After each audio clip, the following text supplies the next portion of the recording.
नमस्कार मित्रांनो, अबोली या मालिकेच्या आजच्या एपिसोडमध्ये जेव्हा एक चोर अबोलीला बोलण्यात गुंतवून ठेवतो आणि तिच्याकडील काही वस्तू घेऊन पळत सुटतो, तेव्हा अबोली देखील थांबा, माझ्या वस्तू परत द्या असं बोलत आता त्याचा पाठलाग करत असते. तो चोर मात्र पुढे पळत सुटतो आणि तेव्हाच सचित पाय आडवा घालत त्याला खाली पाडतो.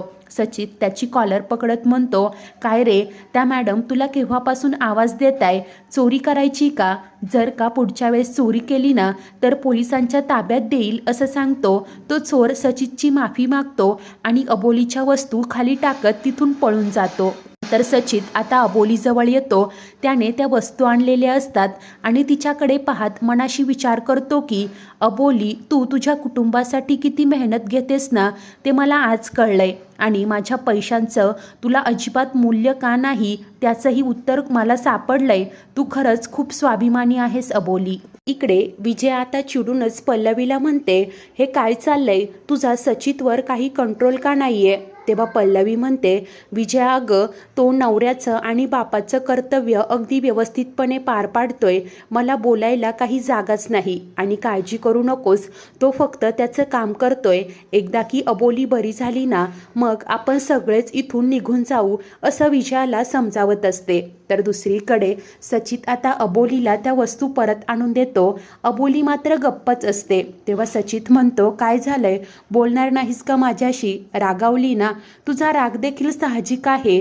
मी तुला ओळखायला खूप चूक केली अबोली.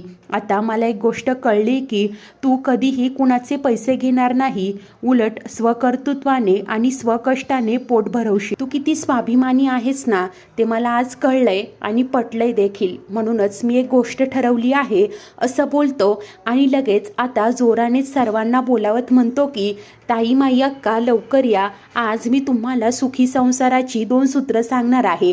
असं म्हणत तो आता आजूबाजूच्या लोकांना तिथे गोळा करतो. अबोलीला सचित नक्की काय करणार ते ठाऊकच नसतं. आता सचित जोरानेच सर्वांना सांगू लागतो की आज मी तुम्हाला सुखी संसाराची गुरुकिल्ली सांगणार आहे. जर का संसार सुखाचा करायचा असेल तर बायकोला खुश ठेवावं लागतं. बायकोला खुश ठेवण्यासाठी तिला चमचमीत खायला घालायचं आणि त्यासाठी काहीतरी करावं लागणार. जर का कांदा तुम्ही हाताने चिरायला गेलात तर बोट कापू शकतं, परंतु जर का या मशीनमध्ये टाकलात ना तर कांदा बारीक चिरला जातो असं म्हणत आता डेमो देऊ लागतो. अबोली खुश होत त्याच्याकडे पाहत असते. सचितने अनोखी शक्कल लढवल्यामुळे अबोलीकडच्या सगळ्या वस्तूंची विक्री झालेली असते. सचित खुश होत म्हणतो, काय मॅडम, तुमच्याकडच्या सगळ्या वस्तू विकल्या आहेत आणि तेही तुमच्या पद्धतीने. आता तरी खुश ना? आणि तितक्यात एक आजोबा येतात आणि मला सुद्धा कांदा कटरचं मशीन हवंय असं सांगतात. तेव्हा सचित म्हणतो, हे घ्या, हे शेवटचं डेमोचं मशीन आहे, हे माझ्याकडून फ्री, पैसे मी देईल. आणि पुन्हा लगेच अबोलीकडे पाहत म्हणतो, 1 मिनिट थांबा, मॅडमला विचारू द्या. आमच्या मॅडम जरा तत्वाच्या आहेत. तो अबोलीला विचारतो, जर का हे मशीन मी काकांना दिलं आणि याचे पैसे मी दिले तर चालतील ना? अबोली हसतच होकार देते. तेव्हा सचित आता खुश होत ते मशीन त्या काकांना देतो आणि जा, काकू एकदम खुश होतील असं सांगतो. तेव्हा काका बोलतात, तुम्ही दोघेही सुखाचा संसार करा असा आशीर्वाद देतात. तेव्हा सचित धन्यवाद देतो आणि नंतर पुन्हा एकदा गप्प होतो आणि अबोलीला घेऊन आता घराकडे येत असतो. अबोली मनातून खूपच खुश झालेली असते. तर दुसरीकडे विजया पल्लवीला म्हणते की मी खात्रीने सांगते की तुझा सचित ते भाज्यांचे चॉपरच विकायला गेला आहे आणि जर का हे असंच चालू राहिलं ना तर तुझा नवरा हातचा जाईल आणि तो मिळवण्यासाठी तुला माझ्याचकडे यावं लागेल. सगळं थांबवायचं असेल ना तर त्याचा गोळ्यांचा डोस डबल कर. तेव्हाच पल्लवी समोर पाहते तर सचित अबोलीला घेऊन चाळीतून येत असतो. दोघेही खूपच खुश असतात. पायऱ्यांजवळ आल्यावर सचित रोहनला आवाज देतो. दोघेही अबोलीची चेअर उचलून वर घेतात. ते पाहून विजया म्हणते की आज तिला उचलून घेतलंय, उद्या काय करेल कुणास ठाऊक. शार्दूलला घेऊन इथून जावं लागेल आणि तुझा हा जो सचित आहे ना तो कायमचा अंकुश बनून इथेच राहील. तर घरी आल्यानंतर रमा काळजीनेच अबोलीची विचारपूस करते. तेव्हा अबोली सांगते, आई मी एकटी नव्हते, सर होते माझ्यासोबत आणि ही आमची आजची कमाई. आज सरांनी मला वस्तू विकण्यात खूप मदत केली आणि आज त्यांच्याचमुळे सगळ्या वस्तू विकल्या गेल्या. ते आवाज देऊन देऊन लोकांना बोलावत होते आणि लोक देखील त्यांचं सगळं म्हणणं ऐकून घेत होते. मी तर आजपर्यंत इतक्या वस्तू कधीच विकल्या नाही असं सर्व काही आता अबोली रमाला सांगत असते. रमा सचितला बसायला सांगते तर अबोली सचितला म्हणते की सर ही कमाई देवापुढे ठेवा, त्याच्याच आशीर्वादामुळे आज हे सगळं घडलंय. तेव्हा सचित जाऊन ते पैसे आता देव्हाऱ्यात ठेवतो, देवाला नमस्कार करतो. शेजारीच आजी उभी असते. सचित आजीलाही नमस्कार करतो. आजी खुश होत सुखी राहा रे बाबा असा आशीर्वाद देते. त्यानंतर तो येऊन रमाच्याही पाया पडतो आणि अबोलीला म्हणतो की मग आज तुझी छान कमाई झाली, उद्या आणखी वस्तू मागवून घे, आपण पुन्हा जाऊयात आणि मी येतो असं म्हणत जायला निघतो. तेव्हा अबोली सचितला थांबवते आणि सांगते की सर एक महत्त्वाचं बोलायचं होतं. अंकुश सरांची लहान बहीण आहे ना राघू, तिच्यासाठी आम्ही एक चांगला मुलगा पाहिलाय आणि उद्या साखरपुड्याची बोलणी करण्यासाठी त्यांच्या घरी जायचं आहे. अंकुश सर तर नाहीत असं म्हणत ती गप्प होते. तेव्हा सचित हसतच म्हणतो मग मी तुमच्यासोबत यायला हवं ना, काळजी करू नकोस, आपण नक्की जाऊयात. ते ऐकून अबोली खूपच खुश होते. तितक्यात राघू घरी येते. तेव्हा अबोली तिला सर्व काही सांगते.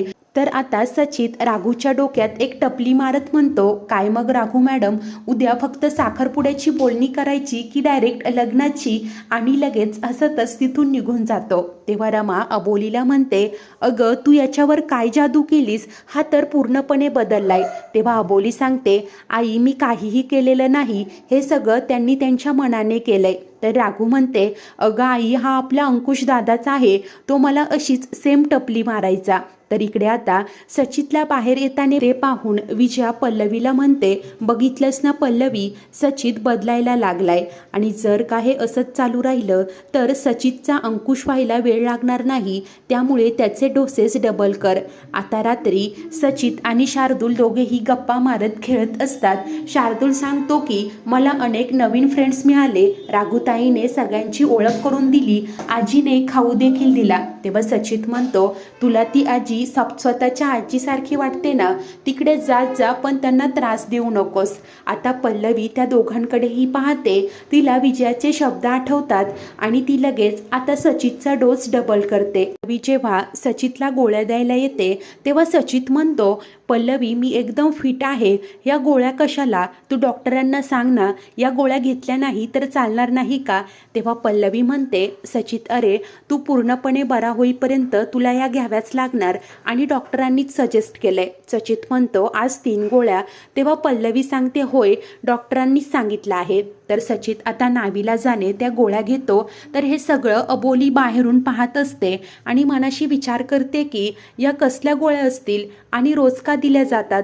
तर त्यानंतर आता सचित बाहेरच चाळीत बसून हतोडीने काहीतरी बनवत असतो. अबोली देखील बाहेरच असते. अचानक सचितच्या हाताला ती हतोडी लागते व अबोली लगेच कासावीस होत अंकुश सर असं म्हणत तशीच आता खाली यायला निघते आणि ते पाहून सचित घाईनेच तिच्या जवळ जातो. तिचं लक्ष सचितच्या हाताकडे जातं. तो सांगतो की काही नाही, फक्त हतोडी लागलीये. अबोली त्याला बाकावर बसायला लावते. अबोली म्हणते की सर अहो केवढं लागलंय, आणि लगेच काहीही विचार न करता तिच्या पदराची एक चिंधी फाडून सचितच्या बोटाला गुंडाळू लागते. सचित म्हणतो अबोली अगं एवढ्याशा जखमेसाठी तू साडी फाडून चिंधी का केलीस.